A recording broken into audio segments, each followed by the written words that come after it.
이 시간 마음과 뜻과 정성을 다하여 영과 진리로 우리 하나님께 예배드리겠습니다.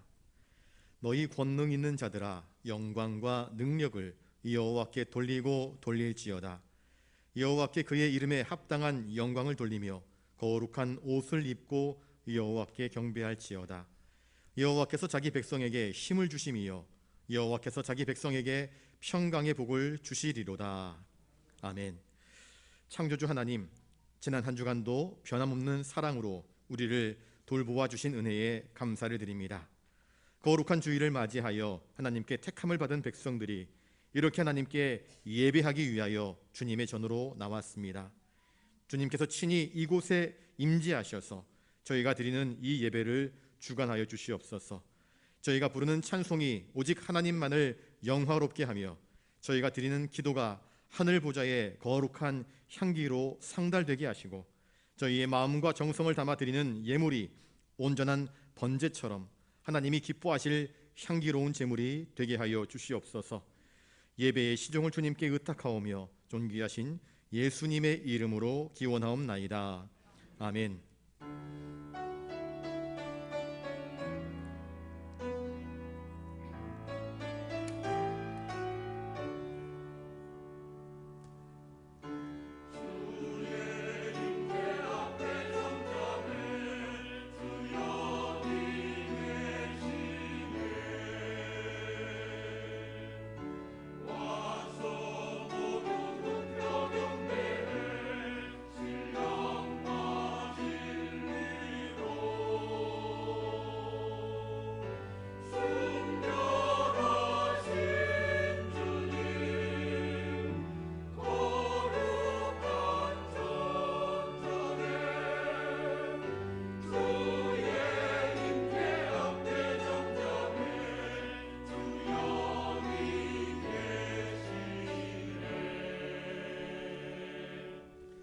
교동문 85번입니다.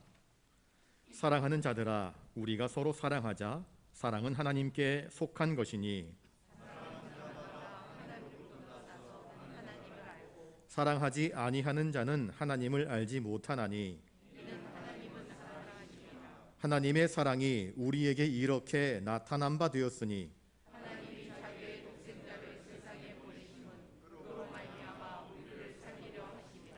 사랑은 여기 있으니 우리가 하나님을 사랑한 것이 아니요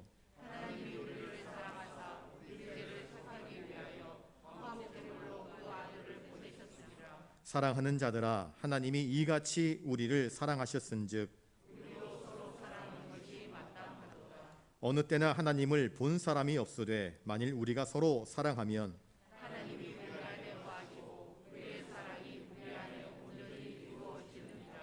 아멘. 선한 목자이신 주님, 주님의 자비로운 음성과 사랑의 손길로 저희를 지키시고 인도하여 주신 그 은혜에 감사를 드립니다. 하지만 지난 한 주간의 삶을 곰곰이 생각해 보니 저희는 목자의 음성을 거역할 때가 많았습니다. 베풀어 주시는 큰 사랑을 간섭으로 여겼고 저희를 인도하시는 권능의 팔을 속박이라 오해했습니다. 그리하여 참 목자이신 주님의 음성은 멀리하고 절도요 강도인 세상의 음성에 귀를 기울이며 미혹되었으며 세상의 쾌락에 빠지고 물질을 추구하는 재미에 빠져 진리를 벗어난 곁길로 행하였습니다.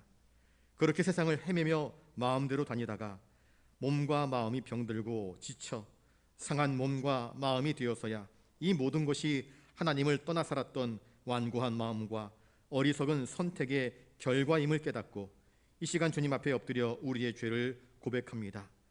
길 잃은 양과 같이 두려움에 떨고 있는 죄인들을 굽어 살피시고 모든 죄와 허물에서 저희를 구원하여 주시옵소서.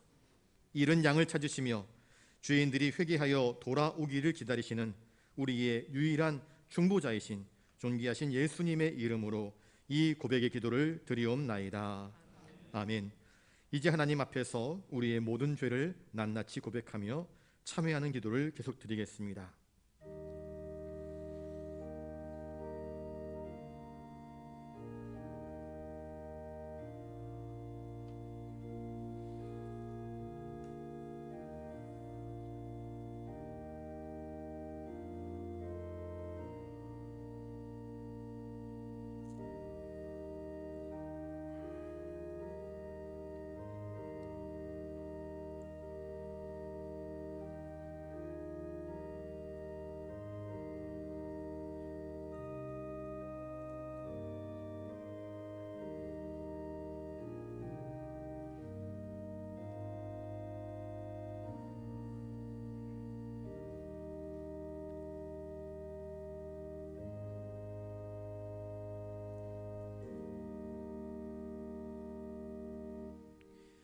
여기 우리의 죄를 용서하시는 하나님의 말씀이 있습니다.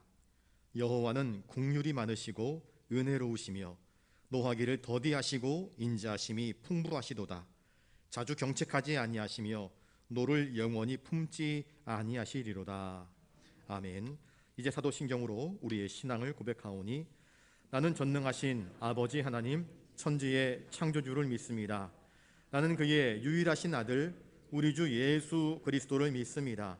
그는 성령으로 잉태되어 동정녀 마리아에게서 나시고 본디오 빌라도에게 고난을 받아 십자가에 못 박혀 죽으시고 장사된 지 사흘 만에 죽은 자 가운데서 다시 살아나셨으며 하늘에 오르시어 전능하신 아버지 하나님 우편에 앉아 계시다가 거기로부터 살아있는 자와 죽은 자를 심판하러 오십니다. 나는 성령을 믿으며 거룩한 공교회와 성도의 교제와 죄를 용서받는 것과 몸의 부활과 영생을 믿습니다. 아멘.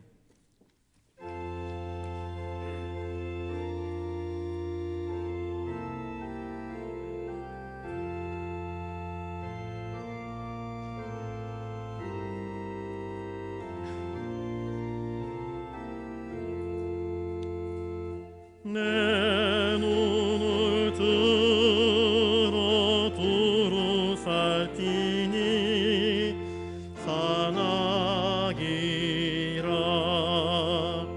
날 돕는 구원 어디서 오나 그 어디서 하늘과 땅을 지은 여호와 날 도와주심 확실하도다. 주께서 나의 가는 곳마다 지키시며 졸지도 않고 깨어 계셔서 늘 지키네.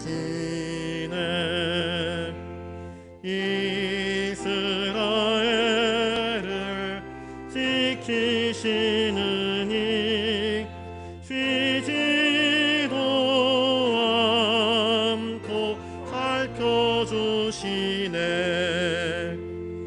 여호와 나의 보호자시니 늘 지키며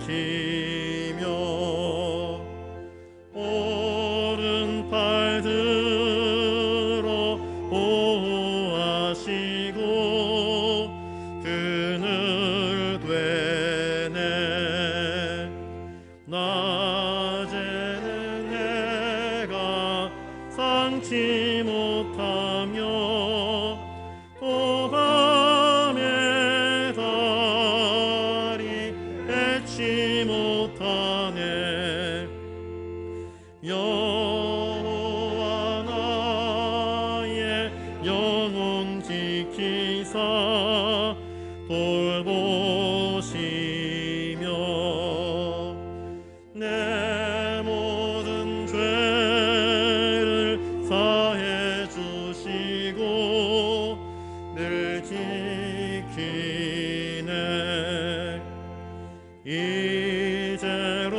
이제로부터 영원 무궁히 주 나의 주님 지켜주시리.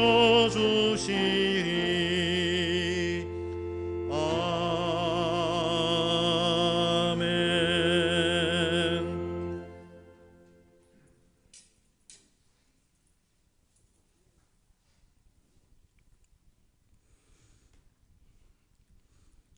우리들의 산성이 되시고 반석이 되셔서 항상 선한 길로 인도해 주시고 보호해 주시는 여호와 하나님, 그 크신 은혜에 감사를 드립니다.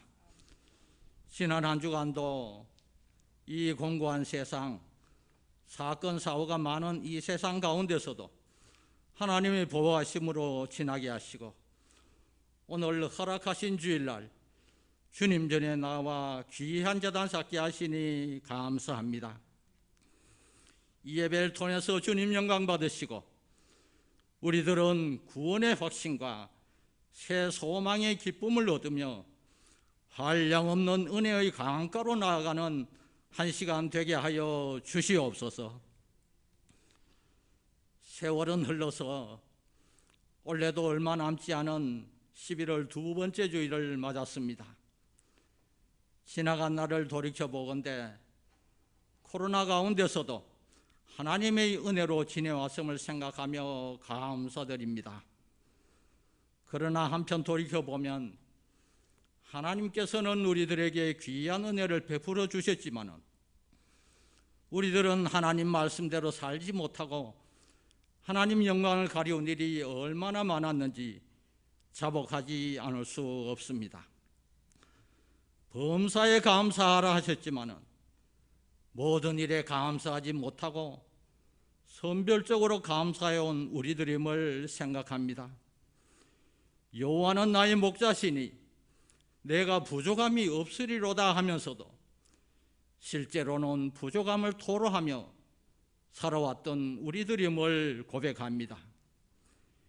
이제 가을이 깊어가는 이 결실의 계절에 우리들의 믿음도 더욱더 깊어가며 성숙될 수 있도록 인도하여 주시옵소서. 성령의 9가지 열매를 다 맺기 위해서 힘쓰며 하나님 말씀대로 살기 위해서 힘쓰며 항상 하나님께 영광 돌리는 삶이 되게 하여 주시옵소서.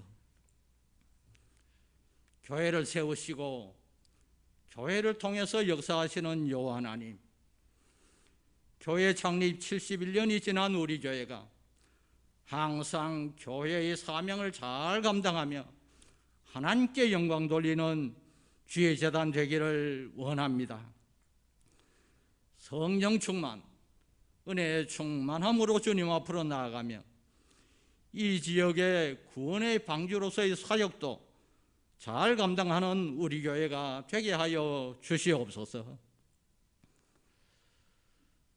올해는 우리 교회가 기도하는 교회로 나아가는 가운데 이제 11월부터 다니엘 기도회를 하고 있사오니 많은 성도들이 참여하여서 말씀에 은혜 받고 기도에 응답받는 귀한 시간이 되게 하여 주시옵소서.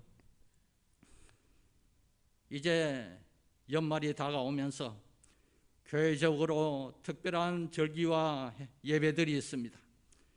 대림절을 시작으로 해서 성탄절, 송년주일, 송구영신 예배로 이어지는 모든 예배와 절기 위에 주님께서 함께해 주셔서 은혜로운 시간 되게 하여 주시옵소서. 교회 학교를 비롯해서 교회의 모든 기관 단체 주님께서 함께해 주셔서 더욱더 성장이 있게 해주시고 또한 교회를 위해서 헌신하는 많은 봉사자들 주님께서 그 노고를 아시오매 하늘나라의 귀한 복으로 갚아주시기를 원합니다. 투병 중에 있는 환우들에게 주님께서 치유의 은총을 나눠주셔서 어서 속히 회복되어 교회에서 함께 예배드릴 수 있는 은혜를 베풀어 주시옵소서. 저 호전적인 북한이 평화의 장으로 나와서 이 한반도에 영원한 평화가 깃들어질 수 있게 해주시고 또한 저 북한 주민들도 자유롭게 하나님을 믿으며 예배드릴 수 있는 그날이 어서 속히 올 수 있도록 주님께서 역사해 주시기를 간절히 바라고 원합니다. 이제 생명의 말씀 전할 주의 사자에게 성령의 권능이 함께 하셔서 그 말씀을 통해서 우리 모두가 큰 은혜 받는 능력의 말씀 되게 하여 주시옵소서. 시온 찬양대의 찬양을 통해서 주님 영광 받으시기를 원하오며 이 모든 말씀을 우리들의 길이 되시고 진리가 되시고 생명이 되시는 예수님의 이름으로 간절히 기도드리옵나이다. 아멘.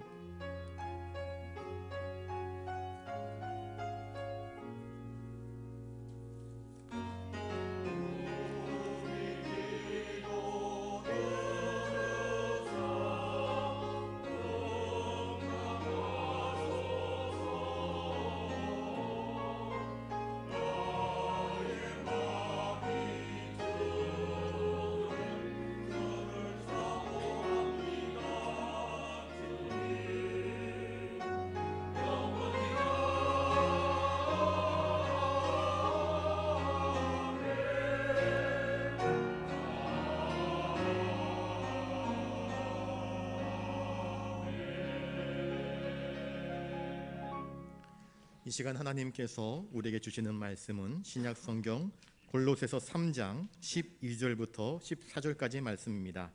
신약 326면에 있습니다. 제가 말씀을 받들어 읽을 때에 하나님의 귀한 음성을 들으실 수 있기 바랍니다.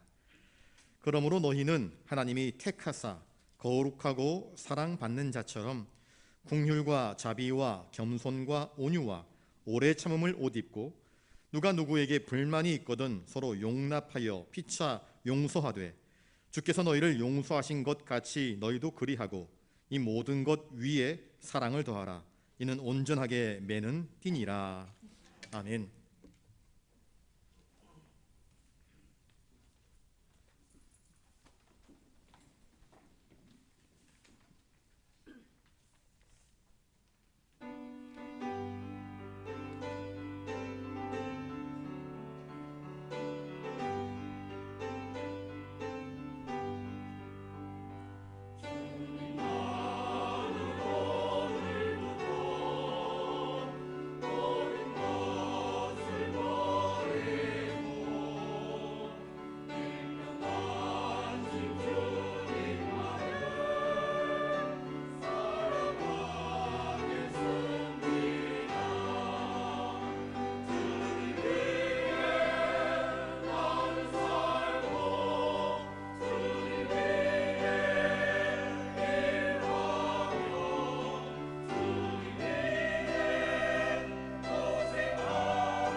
귀한 찬양 감사드립니다. 이 시간 우리 옆에 분들과 인사를 나누겠습니다. 당신은 하나님이 택하신 사람입니다. 여러분, 지금 여기에 서 있는 우리는 하나님이 택하시고 부르셔서 하나님의 자녀가 되게 하신 사람들입니다. 이 하나님의 사람이라고 하는 한 가지 확실한 신앙을 가지고 믿음 가운데 굳게 서는 저와 여러분 되시기를 주님의 이름으로 축복합니다. 우리 12절 말씀을 같이 한번 읽어보겠습니다. 시작. 그러므로 너희는 하나님이 택하사 거룩하고 사랑받는 자처럼 긍휼과 자비와 겸손과 온유와 오래 참음을 옷 입고. 본문의 이 말씀은 바울이 누구에게 준 말씀입니까? 하나님이 또한 누구에게 주신 말씀입니까? 바울은 이야기합니다. 너희들 곧 하나님이 택한 사람들에게 주시는 말씀이다. 하나님이 우리를 어떻게 택하셨습니까?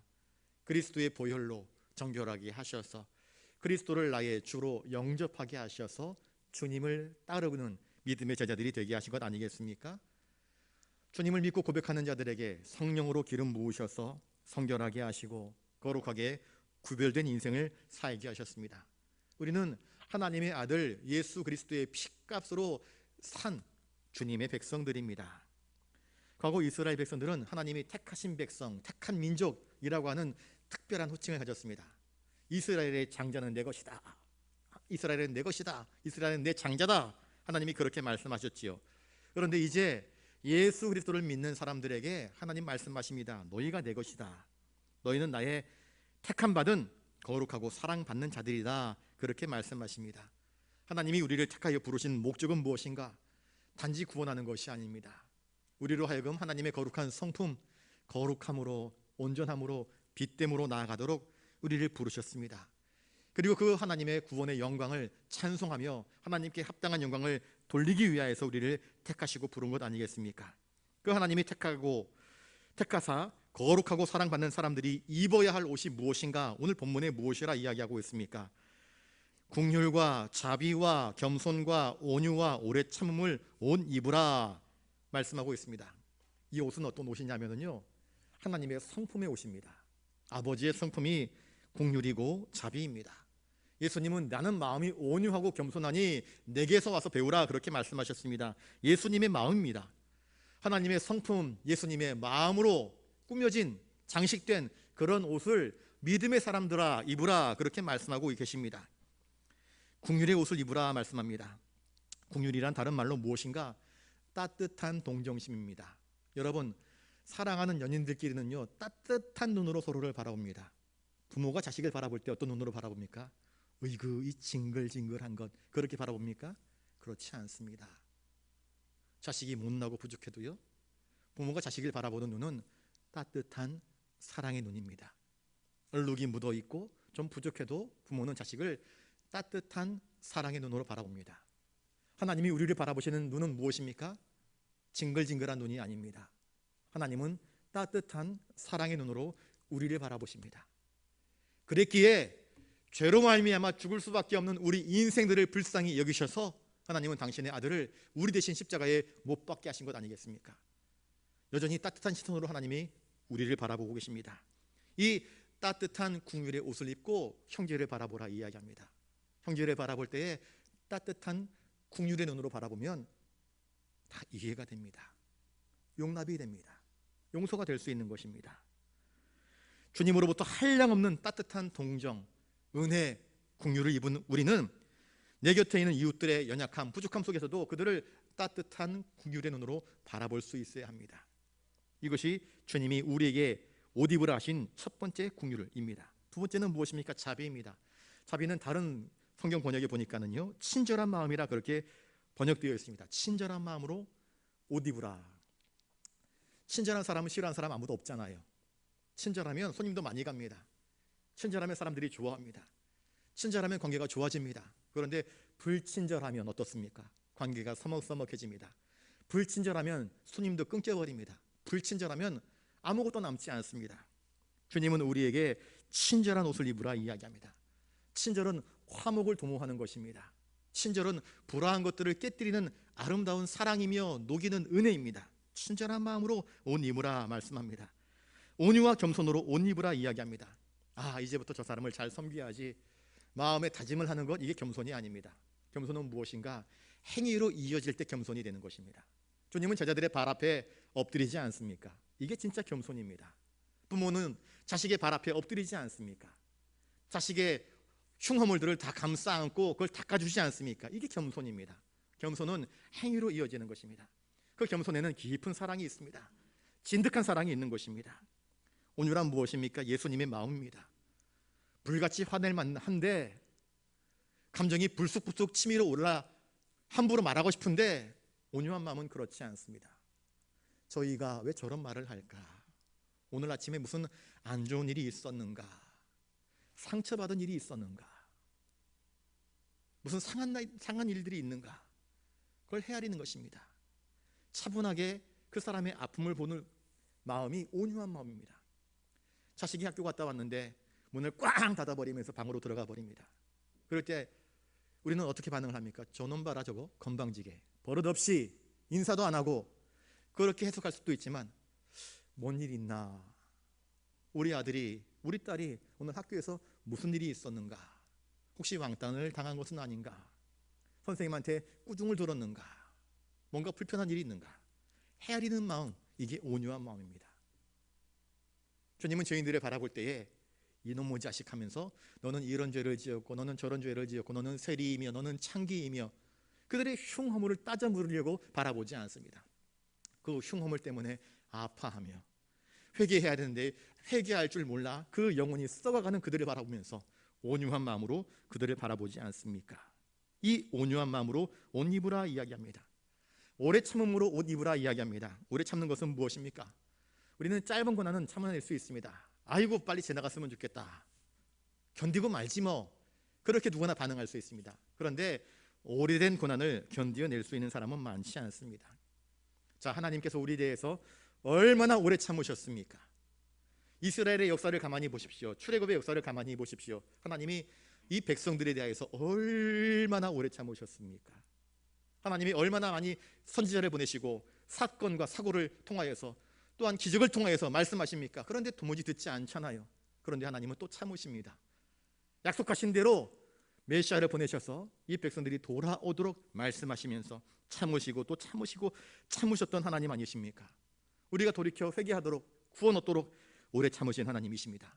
이 사실을 깨닫는다면 내 이웃이 나에 대해서 함부로 말하고 함부로 정죄할 때 참아낼 수 있어야 됩니다. 왜? 하나님이 나에 대해서 오래 참으신 은혜를 내가 받았기에 나도 하나님의 오래 참으심의 옷을 입고 형제를 바라보면서 오래 참아낼 수 있는 법을 배워야 하는 것입니다. 바울은 성도들에게 너희가 긍휼과 자비와 겸손과 온유와 오래 참음으로 옷 입어라 말씀하는데, 이것은 다른 말로요 성령의 열매를 맺는 삶을 살아라 하는 것입니다. 성령의 열매가 여기 고스란히 다 들어가 있는 것입니다. 하나님은 우리를 택하셨습니다. 우리를 부르셨습니다. 그래서 하나님의 성품으로 옷 입고 예수님의 마음으로 옷 입고 하나님의 자녀로 아름답게 세워져 나가기를 바라고 기대하십니다. 그것이 곧 하나님께 영광 돌리는 삶임을 성경은 우리에게 이야기해 주고 있습니다. 13절을 같이 읽습니다. 13절입니다. 시작. 누가 누구에게 불만이 있거든 서로 용납하여 피차 용서하되 주께서 너희를 용서하신 것 같이 너희도 그리하고. 누가 누구에게 불만이 있거든, 불만이란 무엇이며 그것은 성도에게 어떤 영향을 미칠까요? 여기서 말하는 불만은 다른 말로 원한을 품는 것입니다. 네가 나한테 이래? 원한, 시기, 미워하는 마음. 그래서 떠돌아다니면서 사람들에게 저 사람이 나한테 이랬다 저랬다 불평하고 짜증 부리고 투정하는 것, 원망하고 불평하는 것, 이것이 다 불만 속에 담겨져 있는 것입니다.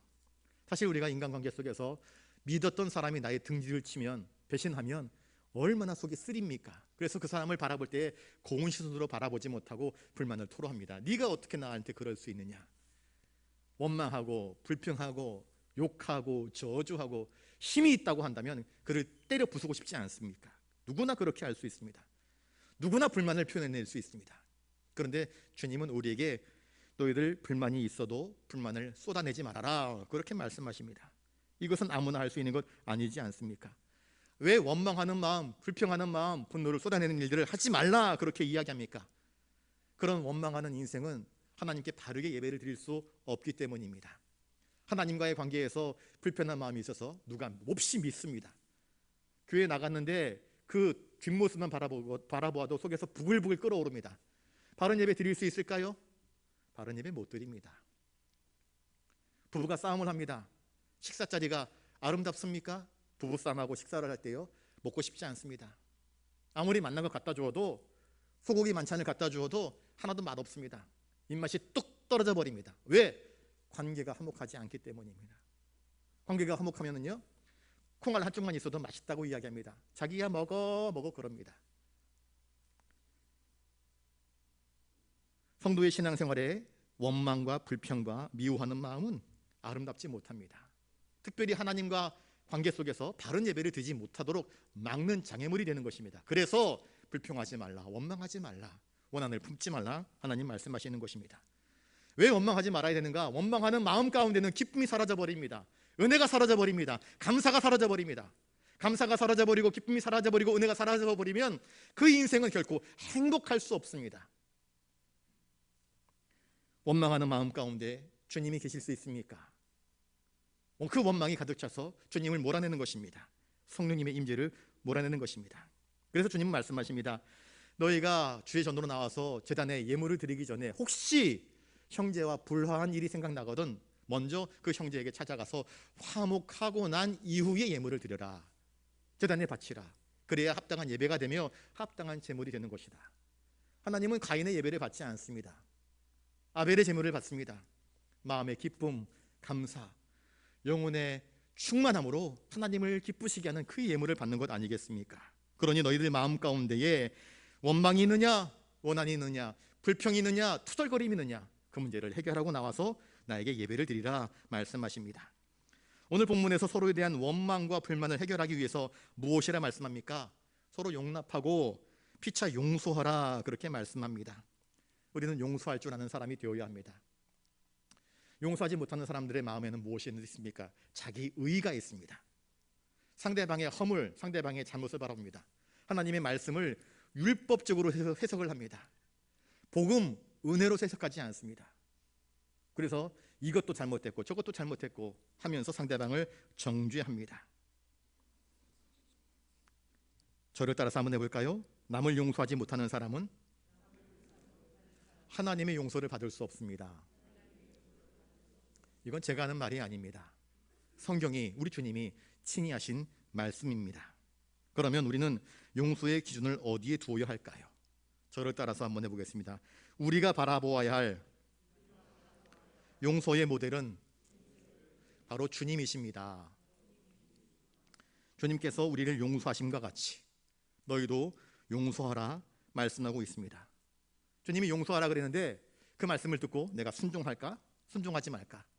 선택권이 나에게 있는 것처럼 착각하지 마십시오. 선택권은 내게 없습니다. 여러분, 왜 내게 없습니까? 주님이 참으로 우리의 주님이시라고 한다면, 내가 주님을 나의 주님으로 영접하고 있다고 한다면, 주님이 용서해 주어라 그러면 네 하고 순종만 있을 뿐이지 할지 말지 고민하는 것은요, 내가 주님과 동격으로 대등하는 것입니다. 안 하겠다는 것은요, 주님께 대하여서 죄를 짓는 것입니다.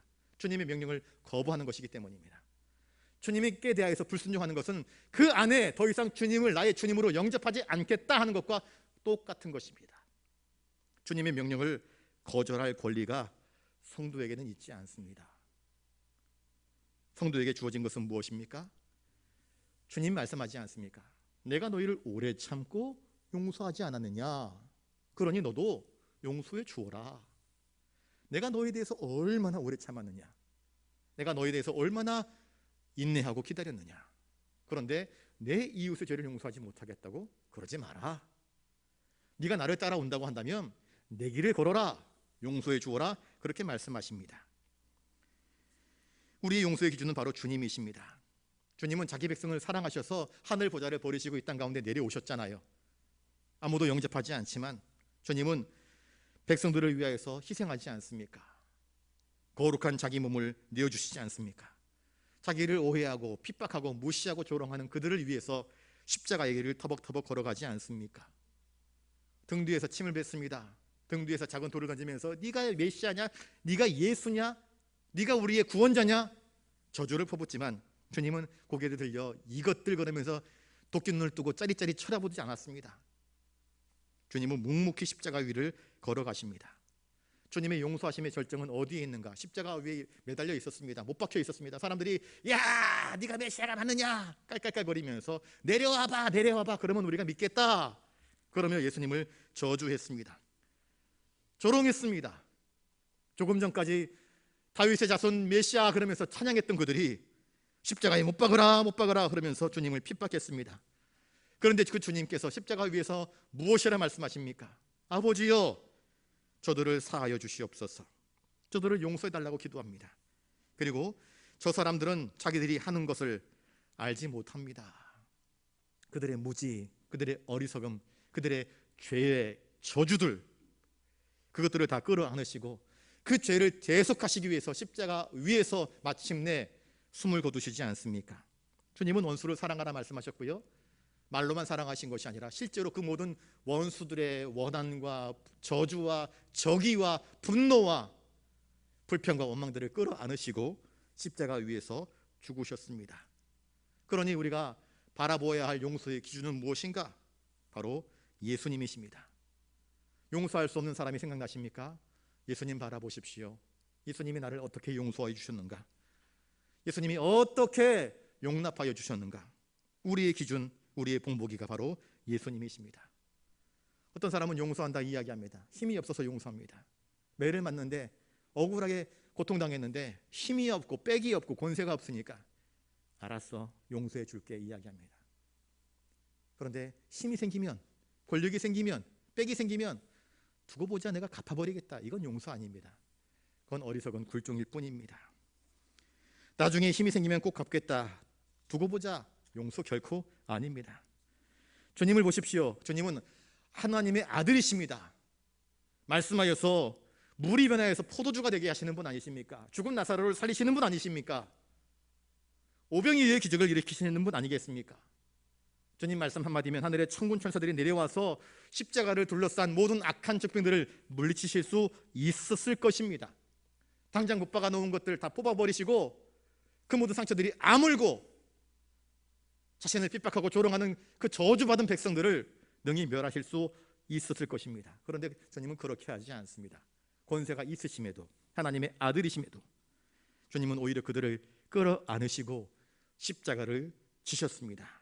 마침내 우리의 죄를 대속하심으로 하나님이 원하시는 공의를 이루셨습니다.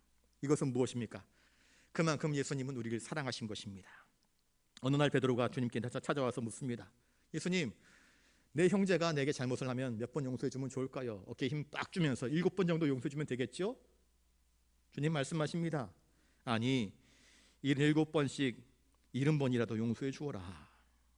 그러면서 주님은 마태복음 18장에서 1만 달란트 빚진 자의 비유를 통하여서 용서를 교훈하여 주십니다. 어떤 사람이 1만 달란트 빚졌다. 이 1만 달란트는요, 한 달란트가 금으로 34kg입니다. 1만 달란트는 상상할 수 없는 한 나라, 국가의 재정을 담당할 수 있는 몫의 재산입니다.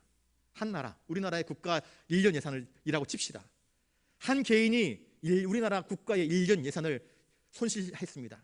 왕이 부릅니다. 너 어떻게 할 거냐? 이 빚 갚으라 그럽니다. 갚을 길이 없습니다. 나는 거지입니다. 아무것도 없습니다. 그런데 왕이 느닷없이 알았다, 내가 너의 빚을 탕감해 주겠다 이야기했습니다. 한 나라의 1년 국가 예산입니다. 그런데 그것을 용서해 주겠다 그랬습니다. 얼마나 기쁩니까? 얼마나 기쁩니까? 이건 감당할 수 없는 은혜 아니겠습니까? 경제사범으로 평생 감옥에 들어가서 썩어도 될 건데 풀려났습니다. 얼마나 기쁩니까? 돌아가는 길에 한 사람을 만납니다. 시장바닥에서 나한테 200데나리온 빚진 사람을 만납니다. 한 데나리온은 하루의 품삯입니다. 100데나리온은 석 달하고도 열흘치의 품삯입니다. 야 임마, 너 왜 나한테 돈을 안 갚어? 나 왕 앞에 끌려가가지고 차마 조금 전에 죽을 뻔했다 그러면서 그 사람 멱살 잡고 싸웁니다. 돈 갚으라고. 다른 관원들이 봅니다. 왕에게 이야기합니다. 왕이시여, 왕으로부터 1만 달란트 그 빚을 탕감받은 자가 길거리 지나다니면서 100데나리온 빚진 사람 멱살 잡고 흔듭니다. 왕이 그를 부릅니다. 내가 너에게 이렇게 용서해 줬는데 너는 기껏 100데나리온 빚진 자를 용서하지 못하느냐? 마음으로 형제를 용서하지 아니하면 나의 하늘 아버지께서 너희에게도 이와 같이 하시리라. 용서하지 않는 사람 하늘 아버지가 용서하지 않겠다 주님이 선포하셨습니다. 하나님이 우리에게 1만 달란트를 탕감해 주셨습니다. 수없이 많은 죄를 용서해 주신 것입니다. 그러면서 내 곁에 아주 작은 것, 나의 자존심 건드리고 나의 기분을 상하게 하고 나의 인격을 무시하는, 알지 못해서, 어리석어서 혹은 오해로 빚어진 그 일들 때문에 그를 용서하지 못하고 내가 갚을 거야, 언젠간 봐, 때가 되면 너를 뒤집어 엎어버릴 거야 하는 마음을 품어서는 안 됨을 주님은 우리에게 가르쳐주고 있습니다. 주기도문에서 주님이 우리에게 무엇이라 가르쳐 주었습니까? 우리가 우리에게 잘못한 사람을 용서하여 준 것 같이 우리 죄를 용서해 주십시오 기도하라고 가르치지 않았습니까? 우리가 우리 곁에 있는 형제를 용서하지 아니하면 주님이 하늘 아버지가 우리 죄를 용서하지 않는다 말씀하십니다. 이미 용서받은 자로서 내 옆에 있는 형제의 자잘한 잘못들을 용서할 줄 모른다? 이건 믿음의 사람이 아닌 것입니다. 주님의 용서를 인정하지 않는 것입니다. 그러니 나도 너를 용서하지 않겠다 말씀하십니다. 주님은 온 마음으로 죄인들을 용서해 주셨습니다. 때로 용서를 구하러 갔을 때 이런 식으로 대응하는 사람이 있습니다. 눈을 이렇게 찢게 뜨면서 그래 알았다, 용서해 주마. 이게 용서입니까? 주님의 용서는요, 차갑고 냉랭한 형식적인 용서가 아닙니다. 탕자가 집으로 돌아왔습니다. 두려운 마음으로 돌아왔습니다. 그런데 아버지가 어떻게 용서해 줍니까? 끌어안지 않습니까? 감싸 안지 않습니까? 죄로 말미암아 죽은 줄로 알았던 그 아들을 끌어안으면서 울면서 그를 용서하지 않습니까? 주님의 용서는 이런 것입니다. 울면서 용서하시는 것입니다. 진정으로 용서하시는 것입니다. 아까 이야기했죠? 긍휼이 무엇입니까? 따뜻한 마음을 품는 것. 아버지는 자식이 아빠 내가 잘못했어요 그러면은요, 따뜻한 마음을 품고 울면서 그를 용서하는 것입니다. 성도의 마음이 바로 이 예수님의 마음, 따뜻한 마음으로 용서하는 마음을 가져야 된다 말씀하십니다. 용서해 주었다 그러면서요, 시간이 흘러가지고 너 옛날에도 그랬잖아, 옛날에도 그랬잖아 그러면서 그 죄를 다시 거듭 끄집어내서 과거의 죄, 오늘 죄까지 뭉태기로 뒤집어 씌우면서 너 봐라, 넌 그런 사람이야, 넌 절대로 용서받지 못해 하는 것은 과거에 용서하지 않았다는 것입니다. 주님은 우리의 죄를 잊어버리십니다. 그 보혈로 깨끗하게 씻어버리셨습니다. 똑같은 죄를 저질러도 주님은 새로운 죄인 것처럼 우리를 바라보십니다. 그리고 그 죄를 고백할 때 주님은 그 죄에 대해서 기꺼이 용서하시는 주님이십니다. 다시 거론하지 않습니다. 다시 재론하지 않습니다. 주님은 그런 주님이십니다. 때때로 하나님이 택하신 거룩하고 사랑하신 자들 가운데서도 다툼이 발생합니다. 서로 사랑하여 택한 부부 사이에도 가끔씩 싸우지 않습니까? 친구들끼리도 싸우지 않습니까? 서로 정말 피해 잔을 나누면서 우리 죽도록 헤어지지 말자 했던 그 사람들도 다투지 않습니까? 택하심을 입은 백성들도 다툴 수 있습니다. 요셉이 형들에게 억울하게 매를 맞고 노예로 팔려갔습니다. 시간이 흘러서 총리가 되었습니다. 형들이 식량을 구하기 위해서 자신에게 찾아옵니다. 요셉이 자신의 정체를 드러냅니다. 형들이 두렵습니다. 요셉에게는 권세가 있고 권력이 있습니다.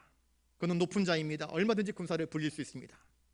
아버지 야곱을 비롯해서 온 식구가 애굽으로 돌아오게 되었습니다. 그리고 시간이 흘러서 아버지가 죽습니다. 이제 남은 것은 요셉과 그의 형제들 뿐입니다. 형제들은 두려워 버들버들 떨면서 요셉에게 찾아옵니다. 우리 죄를 용서해달라고, 그 옛날 너를 모질게 대하고 너를 팔아먹었던 우리의 죄와 허물을 용서해달라고 울면서 사정을 합니다. 요셉이 그 이야기를 듣고 기가 막혀서 눈물을 펑펑 흘립니다. 그리고 이렇게 말합니다. 창세기 50장 20절입니다. 형님들 두려워하지 마십시오. 내가 어찌 하나님을 대신하겠습니까? 형님들은 나를 해치려고 했지만 하나님은 그것을 바꾸어서, 그것을 선으로 바꾸어서 오늘처럼 많은 사람들의 생명을 구원하게 하시려 하신 하나님의 섭리와 계획이었음을 고백합니다. 내가 형님들과 형님들의 자식들을 책임지겠습니다 이야기하면서 그들을 끌어안습니다. 이게 진짜 용서입니다. 끌어안는 것입니다. 힘이 있지만, 권력이 있지만, 복수할 수 있지만 그렇지 않습니다. 왜 그랬을까요? 하나님의 뜻이 무엇일까? 하나님이 기뻐하시는 것이 무엇일까? 요셉은 이것을 알았습니다. 복수하는 것 하나님이 기뻐하시는 것이 아닙니다. 저를 따라서 한번 해볼까요? 복수는 나의 것이 아니라 하나님의 것입니다. 여러분, 우리는 심판자가 아닙니다. 심판자는 유일합니다. 하나님밖에 심판할 수 없습니다. 하나님은 우리에게 너 심판해라 그렇게 말씀하지 않았습니다.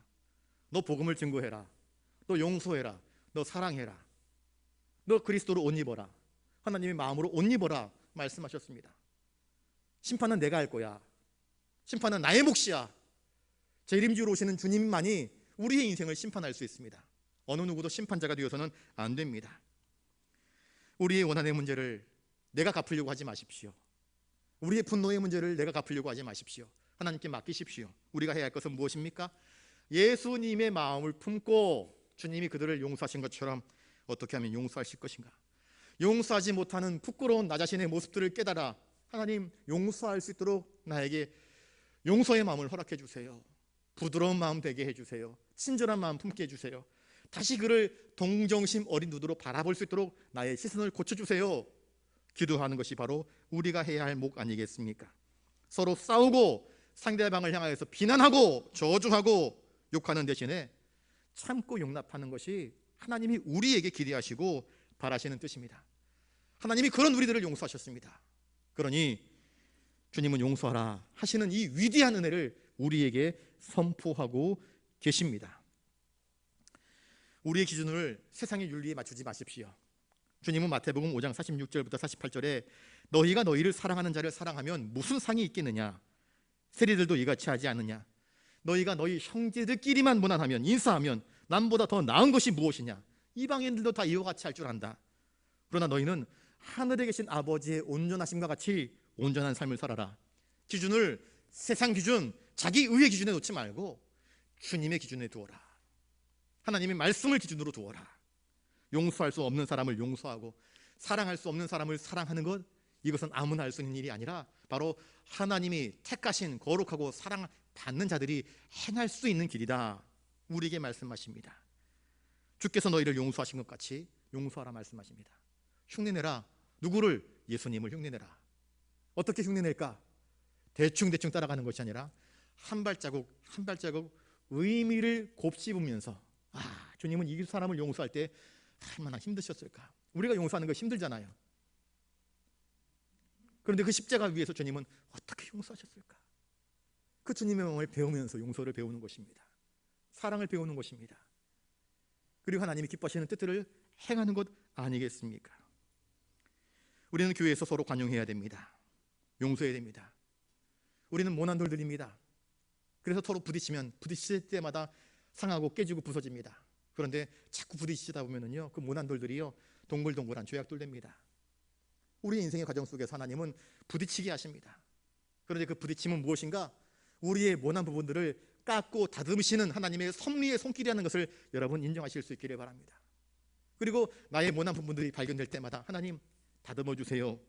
기도할 수 있기를 바랍니다. 저를 따라서 한번 해보겠습니다. 복수는 너무 작은 것이고 용서는 가장 큰 것입니다. 복수는 누구나 할 수 있어요. 힘만 있으면, 돈만 있으면, 백만 있으면. 그러나 힘이 있고 돈이 있고 백이 있지만 용서하는 것은 아무나 할 수 있는 것 아닙니다. 누가 할 수 있는가? 하나님이 택하신 거룩하고 사랑받는 자들이 용서할 수 있습니다. 여러분, 우리는 어떤 사람들입니까? 하나님이 택하신 거룩하고 사랑받는 자들 아니겠습니까? 14절을 읽습니다. 14절입니다. 시작. 이 모든 것 위에 사랑을 더하라. 이는 온전하게 매는 띠니라. 이 모든 것은요 12절 13절에 나오는 말씀들입니다. 긍휼로 옷 입으라. 자비, 겸손, 온유, 오래 참음, 용서. 이 모든 덕목들 위에 사랑을 더하라. 사랑은 온전하게 매는 띠라. 그렇게 말씀하십니다. 우리가 가장 많이 듣는 단어 가운데 하나가 바로 사랑입니다. 겉으로는 사랑을 외치면서 그 생활 속에 긍휼, 따뜻한 동정심이 없는 시선들이 얼마나 많습니까? 자비, 친절함이 없는 사랑은요 사랑이 아닙니다. 가짜입니다. 겸손함이 없는 사랑도 가짜고요, 온유함과 오래 참음이 없고 용서할 줄 모르는 사랑은 다 날조이며 가짜입니다. 주님은 긍휼로, 자비로, 겸손으로, 온유로, 오래 참음으로, 용서하심으로 사랑이 무엇인지를 우리에게 보여주셨습니다. 성령의 9가지 열매 중에 첫 번째 열매가 사랑인 것은 결코 우연이 아닙니다. 우리는 사랑해야 됩니다. 사랑으로 그를 바라보고 사랑으로 그를 용납하고 사랑으로 그를 이해하려고 애쓰고 사랑으로 오래 참는 일들이 벌어져야 합니다. 이것이 하나님이 온전하게 받으시는 삶의 예배이며 거룩한 옷을 입고 하나님께 예배하는 믿음의 사람들의 자세임을 이야기해 주고 있습니다. 교회 안에 분열이 있습니까? 불화가 있습니까? 그곳에 완전한 사랑이 아직 있지 않은 까닭입니다. 우리 안에 완전한 사랑이 있습니까? 그러면 분열도 불화도 다툼도 주님의 사랑, 주님의 역사심으로 말미암아 스물스물 사멸되게 될 것이고 사랑으로 온전히 치유되고 하나 되고 온전케 되는 능력이 나타나게 될 것입니다. 이 모든 것 위에 사랑을 더하여 우리 부산영락교회 믿음의 공동체가 하나님이 택하사 거룩하고 사랑받는 자처럼 긍휼과 자비와 겸손과 오래 참음을 옷 입고 서로 용납하며 서로 용서하며 이 모든 것 위에 사랑을 더하는 온전한 믿음의 공동체로 세워지는 은혜가 있기를 주님의 이름으로 축복합니다. 기도하겠습니다. 거룩하신 주님, 주님께서 내가 너희를 용서한 것 같이 너희도 그리하라 말씀하여 주셨습니다. 그 용서, 그 긍휼, 그 자비, 그 사랑, 그 온유, 그 겸손을 우리가 본받으며 주님을 따라 주님이 기뻐하실 만한 아름다운 믿음의 공동체 부산영락교회를 세워갈 수 있도록 도와주시옵소서. 감사를 드리오며 존귀하신 예수님 이름으로 기도드리옵나이다. 아멘.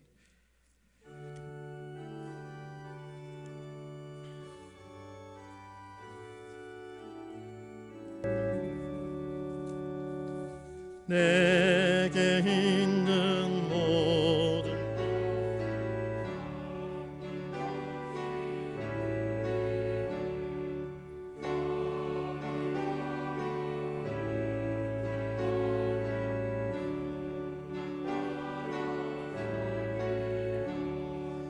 주께 드리네, 주께 드리네. 사랑하는 구주 앞에 모두 드리네.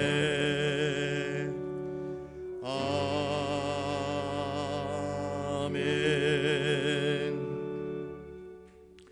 거룩하신 주님, 주님 전으로 나올 때에 빈손으로 나오지 않고 주님이 베푸신 은혜와 사랑을 기억하며 감사함으로 귀한 예물 드리게 하시오니 감사드립니다. 삶의 자리에서 열심히 땀 흘려 거두어들인 그 열매의 10분의 1을 구별하여 11주의 예물로 올려드립니다. 인생을 살면서 부딪히는 수많은 난관들, 어려움들, 고민들 엎드려 기도할 때마다 피할 길을 주시고 홍해를 가르듯 우리가 살 길을 허락해 주신 주님의 은혜의 분복들을 발견하고 다양한 감사의 제목들로 감사임을 올려드립니다. 부산영락의 내일을 기대하면서 비전 헌금으로 주님 나라가 땅끝까지 이르러 증거되어지기를 원하면서 선교 헌금으로 엘리베이터 헌금과 이웃사랑 헌금 등 기타 다양한 제목들로 예물 올려드립니다.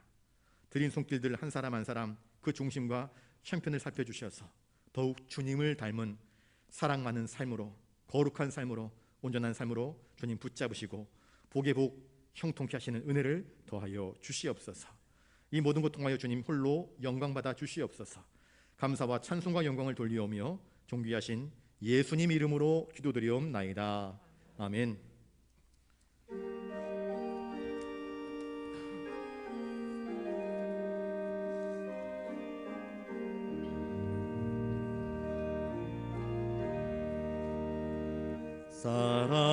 사랑하는 주님 앞에 형제자매 한자리에 크신 은혜 생각하며 즐거운 찬송 부르네.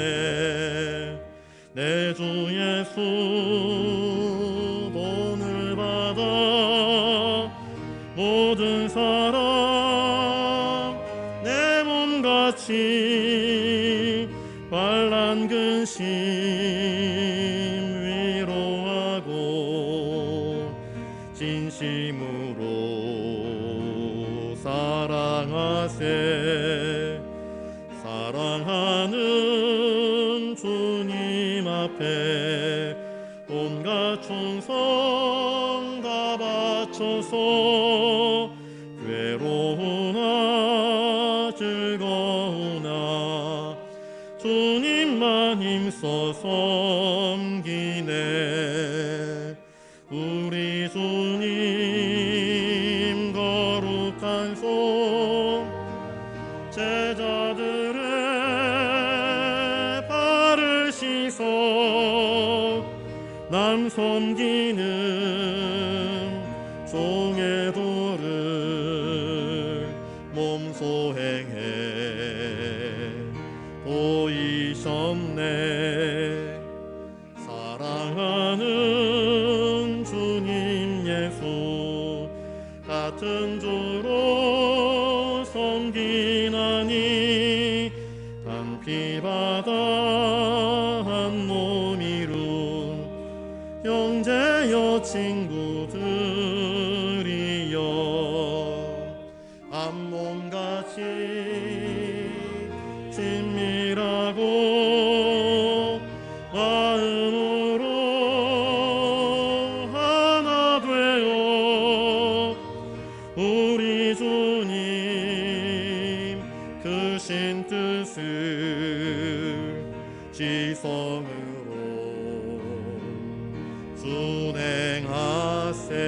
준행하세. 이제는 우리 구주 예수 그리스도의 은혜와 하늘 아버지의 놀라우신 사랑하심과 성령님의 감동감화 역사 교통하심이 하나님이 택하사 거룩한 그리고 사랑받는 믿음의 사람들처럼 그 은혜를 깨닫고 긍휼과 자비와 온유와 겸손과 오래 참음과 주님이 우리를 용서하신 것처럼 용서하기를 원하며 기쁨으로 믿음으로 주님의 주 되심을 증거하며 살기를 다짐하는 사랑하는 부산 영락교회 모든 믿음의 권속들과 함께 나와 예배하는 성도들 한 사람 한 사람 머리 위에 이제로부터 영원토록 함께 하옵시기를 간절히 축원하옵나이다. 아멘.